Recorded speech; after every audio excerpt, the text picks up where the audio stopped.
Alors j'ai écrit une petite histoire en me disant, d'abord en priant bien sûr, et en me disant, est-ce que cette histoire pourrait illustrer le baptême? Ou en tout cas illustrer la venue de Christ dans notre vie. Tant que je ne vois pas les gendarmes, tout va bien, se disait un jeune au volant de sa grosse voiture. Grisé par la vitesse, il accélérait et profitait des chevaux rutilants de son bolide. Vous avez compris que moi, comme j'aime la Formule 1, il fallait que je trouve un exemple avec une voiture. Tout au long du trajet, il semblait rouler dans les étoiles, scintillant de tous côtés, avec sa fenêtre ouverte, volume de la musique à fond. Il vivait la vie à fond. Quelques jours plus tard, il reçut une lettre des étoiles, qui en réalité étaient des radars. Et il se retrouva avec une dette impayable, le désespoir, l'amertume, la colère. On lui confisqua son auto, son permis, on vida ses comptes de banque. Il était le dos au mur dans sa chambre vidée par les huissiers. Et il se demandait à quoi ça sert de vouloir vivre la vie à pleines dents si finalement on se fait tout confisquer. Pourtant, il avait vu les panneaux qui indiquaient les limites, mais elles n'étaient pas les limites de sa voiture. Elles n'étaient pas non plus les limites de sa joie. Et il voulait s'affranchir de tout cela. Tout tant qu'on ne voit pas les gendarmes, se disait-il, tout va bien. C'était sa devise. Au fond de son désespoir, il se demandait comment changer la situation, comment changer ses pensées, comment changer son cœur. Et même si j'avais obéi à toutes les règles, j'aurais été malheureux de ne pas vivre comme je l'aurais voulu. Et il conclut finalement que le problème, ce sont les gendarmes, les juges et les lois. Nous n'aimons pas les lois. Enfin, si, celles qui sont pour les autres, celles qui nous donnent des droits, qui nous donnent des privilèges. Nous n'aimons pas les lois parce qu'elles limitent nos plaisirs, notre plaisir, et surtout, elles nous condamnent lorsque nous les transgressons. Beaucoup n'osent pas se tourner vers Dieu, justement, ou en rejettent l'idée car ils ne veulent pas avoir de compte à rendre. Ils ne veulent pas qu'on leur parle d'addition finale à régler. Ils ne veulent pas d'un juge. Ils veulent la justice, mais surtout la justice pour les autres. On voit finalement que cet homme est passé à côté d'une occasion qui était pour lui de se tourner vers Dieu et de se rendre compte qu'il y avait à un certain moment un jugement, quelque chose à payer. Il a eu cela dans sa petite vie, mais ça nous fait réfléchir à nous. Et lorsque Jésus, Dieu fait homme, a marché au milieu de nous, il se tournait toujours, et si vous regardez, toujours vers les pauvres, les malheureux, les pécheurs notoires, vers ceux qui avaient perdu tout espoir et finalement, aussi bien qui avaient perdu l'espoir dans ce monde, mais qui avaient aussi perdu l'espoir dans le monde suivant. Pourquoi ?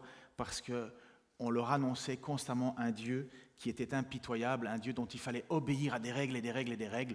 Et si on n'obéissait pas à ces règles, c'était foutu. Et bien souvent, les gens étaient dans le désespoir, ils ne savaient pas quoi faire, ils se savaient pécheurs, et ils étaient, mais là d'une caste religieuse qui finalement se sentait être les privilégiés et les autres qui n'étaient rien. D'ailleurs, ça a toujours choqué les religieux de l'époque que lorsque Jésus était au milieu des gens, il disait « Mais enfin, est-ce qu'il ne sait pas que ces gens sont des pécheurs? Il ne sait pas que ces gens, finalement, sont de mauvaise vie ?»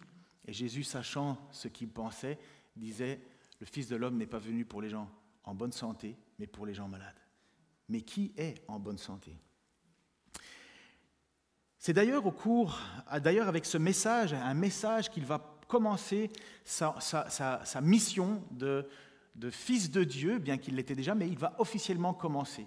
Il va faire des miracles à gauche, à droite, il va aller dans quelques villages, dans quelques villes, et puis il va retourner à Nazareth. Vous savez que Jésus est né à Bethléem, mais il a vécu la plupart du temps à Nazareth. Et pendant son ministère public, il était plutôt à Capernaum. Donc, comme ça, vous avez trois noms de villes que vous regarderez sur Google. Bethléem, lieu de naissance, Nazareth, lieu où il a grandi, et après Capernaum, qui est le lieu d'où il émanait un peu tout le temps. Et il se rendit dans sa propre synagogue, où il allait, le texte nous dit qu'il y allait tout le temps à cette synagogue. Sauf qu'entre-temps, il était parti, il avait été dans les villes et les villages, et il commençait à faire des œuvres incroyables, et il annonçait maintenant le royaume de Dieu. Il s'était fait baptiser par Jean-Baptiste, le ciel s'était ouvert en disant « Voici mon fils bien-aimé en qui je mets toute ma foi, écoutez-le, suivez-le », et finalement son ministère commence, et quand il rentre chez lui à la maison, il va se passer quelque chose d'étonnant. Il va dans sa synagogue, et comme on le fait d'habitude, on lui donna un texte à lire. Il se rendit donc, Luc 4, 16 à 22, il se rendit aussi à Nazareth, où il avait été élevé, et il entra dans la synagogue le jour du sabbat, comme il en avait l'habitude. Il se leva pour faire la lecture biblique, et on lui présenta le passage où il est écrit « L'Esprit du Seigneur repose sur moi, parce qu'il m'a désigné par l'onction pour annoncer une bonne nouvelle aux pauvres. Il m'a envoyé pour proclamer aux captifs la libération, aux aveugles le recouvrement de la vue, pour apporter la délivrance aux opprimés et proclamer l'année de grâce accordée par le Seigneur. » Il roula le livre, le rendit au servant et s'assit. Dans la synagogue, tous les yeux étaient braqués sur lui. Aucun de ses auditeurs ne restait indifférent. Le message de grâce qu'il leur présentait les étonnait beaucoup. Le message de grâce qu'il leur présentait les étonnait beaucoup. Mais comment se fait-il que Dieu veut pardonner, que Dieu veut faire grâce? Pourquoi est-ce que Dieu ne mérite... Pourquoi ce n'est pas plutôt la méritocratie? Pourquoi nous qui faisons tout toujours bien comme toi tu nous le demandes, nous qui sommes ton peuple élu, pourquoi comment ça tu veux faire grâce à tout le monde? Vous comprenez? Le message de grâce les étonnait. Ils n'avaient pas conscience de ce cadeau qui était offert. Pire, écoutez ce qui va se passer. Ils vont être fâchés sur Jésus. Et le texte, verset 28-29, va nous dire « En entendant ces paroles, tous ceux qui étaient dans la synagogue se mirent en colère. Ils se levèrent et entraînèrent Jésus hors de la ville jusqu'au sommet de la montagne sur laquelle elle était bâtie, afin de le précipiter dans le vide. » Certainement, dans cette synagogue, il y avait certainement beaucoup de gens avec le cœur lourd, avec leur cœur affligé, qui finalement se rendaient bien compte par eux-mêmes qu'ils ne pouvaient pas arriver par leurs propres moyens à atteindre la volonté de Dieu. Si on faisait le scan de notre propre vie, même avec la meilleure volonté du monde, nous aurions une très grande difficulté à atteindre la volonté de Dieu, les statuts de Dieu, la perfection de Dieu. Pourtant, le peuple juif n'avait pas d'autre appel que « Soyez saints, car je suis saint ». Même chose pour l'Église, « Soyez saints, car je suis saint ». Et pourquoi ces gens se sont mis en colère ? Pourquoi les gens ont voulu absolument prendre Jésus et le faire mourir? Parce que le jeter par le haut de la colline, c'est pas pour voir s'il rebondit, hein, c'est pour le faire mourir. Pourquoi en sont-ils là? Parce que malheureusement, ils avaient le cœur dur. C'est pas qu'ils n'auraient pas eu besoin, eux aussi, de cette grâce, mais ils avaient le cœur dur, un cœur de pierre. Alors que Jésus leur annonce un message de grâce, ils ont le cœur dur et veulent faire mourir ce messager. Ils veulent faire mourir Jésus. Nous voyons deux choses dans ce qui se passe devant cette si bonne nouvelle. Premièrement, il faut humblement reconnaître notre état de pécheur. Et deuxièmement, il faut que Dieu veuille faire grâce. Ils n'ont pas accepté l'idée d'être pécheurs. Certainement, ils le savaient eux-mêmes. Et puis on le voit tout autour de nous. Mais de ceux qui ont écouté, parce qu'il y en a qui ont écouté, de ceux qui écoutent encore, et de ceux qui écouteront encore ce que Jésus dit et ce que Jésus enseigne, il y a un cadeau qui est offert. Et tous ceux-là peuvent devenir des enfants de Dieu. Pas un peuple avec un pays ou des lois terrestres. Non, c'est un royaume céleste. Toutes ces personnes, Dieu peut les faire changer. Pourquoi ? Voici ce que Ézéchiel dit. Voici ce qui est certainement le message le plus profond de comprendre ce que c'est que le baptême, la conversion, né de nouveau, appartenir à Dieu, être un chrétien authentique, être un chrétien né de nouveau, être un born-again Christian, comme on dit aux États-Unis, être le peuple de Dieu sur qui Dieu a invoqué son nom. Ça a été annoncé dans Ézéchiel et il va dire au verset 36, verset 24-27, « Je vous retirerai d'entre les nations, je vous rassemblerai de tous les pays et je vous ramènerai dans votre pays. Je répandrai sur vous une eau pure et vous serez purifiés. Je vous purifierai de toutes vos souillures et de toutes vos idoles. Je vous donnerai un cœur nouveau et je vous mettrai en vous un esprit nouveau. J'ôterai de votre corps le cœur de pierre et je vous donnerai un cœur de chair. Je mettrai mon esprit en vous et je ferai en sorte que vous suiviez mes ordonnances et que vous obéissiez et pratiquiez mes lois. » Ça, c'est le message de l'Évangile. Ça, c'est l'action de Dieu dans la vie des gens. C'est l'action de l'Esprit. C'est l'action de devenir une nouvelle personne. Comment est-ce qu'on fait? Alors, qui veut réfléchir à ce passage? Comment on fait? N'ayez pas peur, hein, c'est une question-réponse, il n'y a pas d'argent à perdre, mais pas plus à gagner non plus. Peut-être juste le bonheur de... Comment on fait?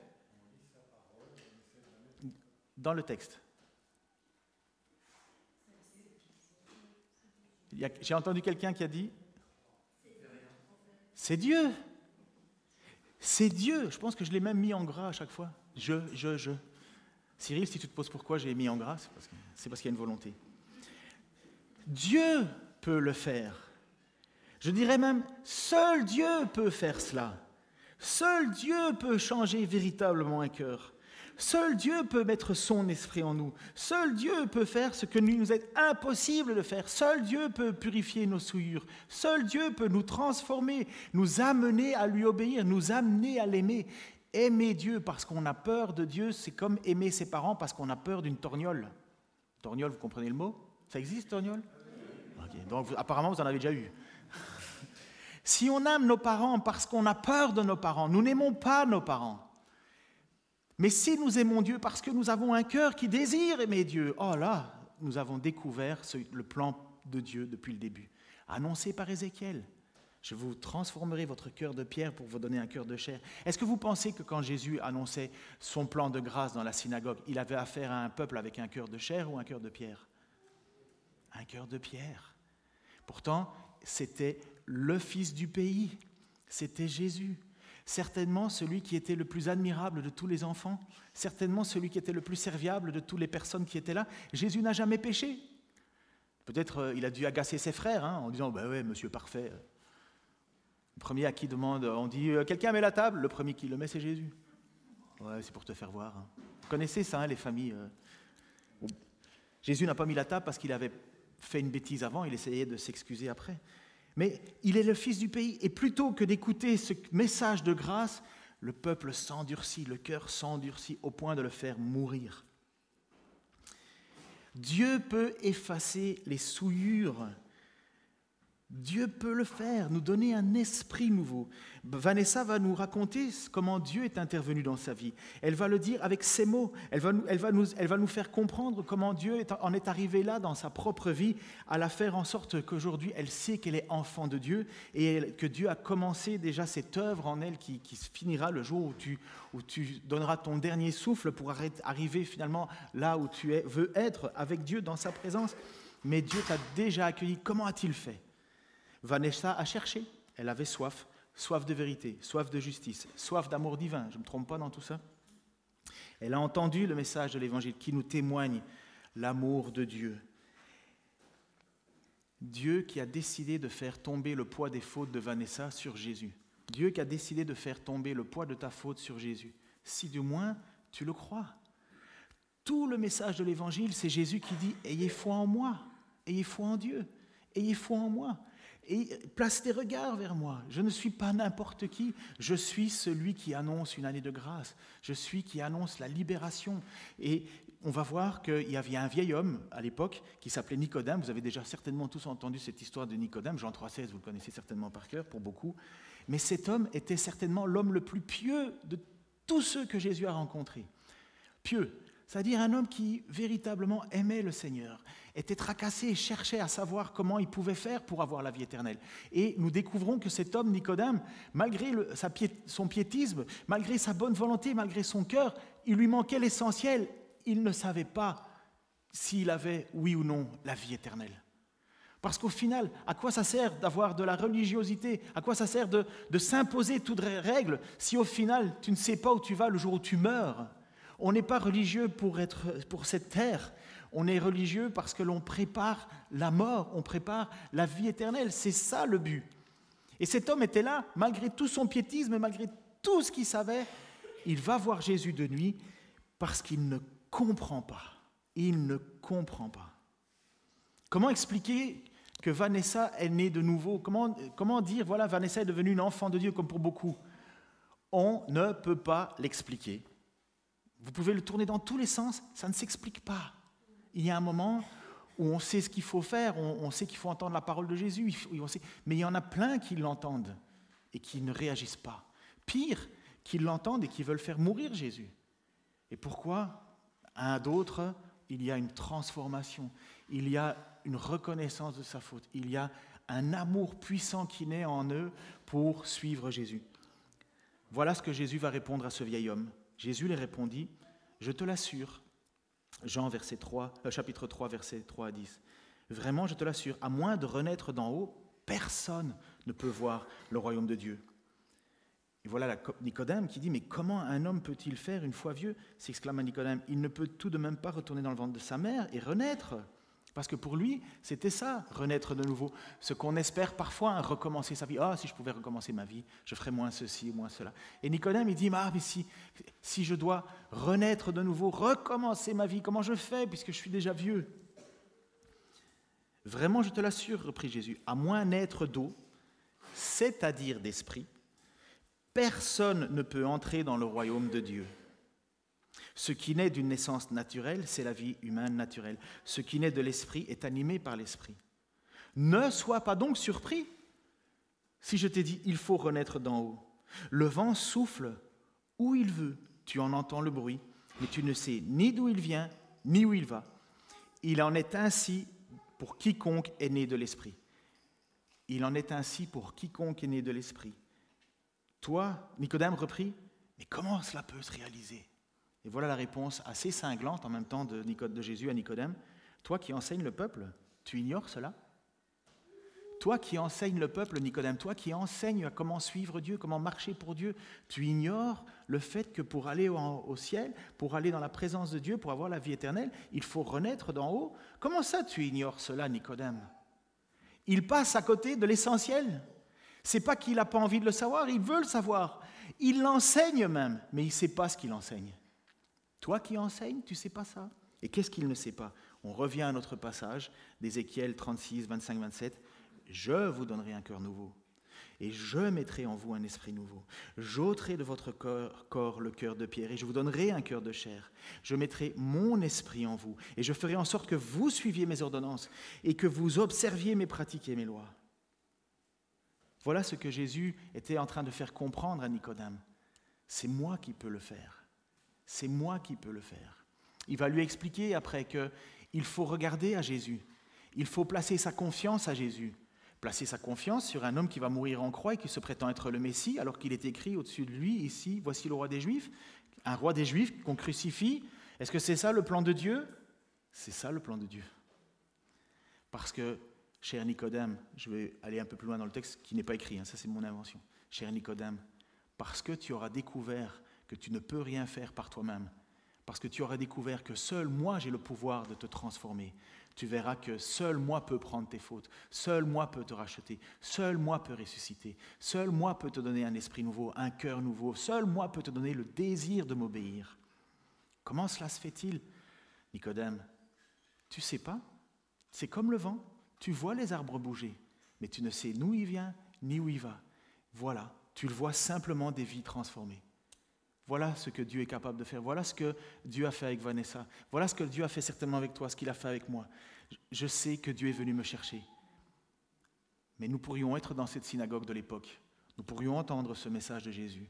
Nous pourrions être avec la foule qui n'a pas envie de se faire dire « tu es pécheur ».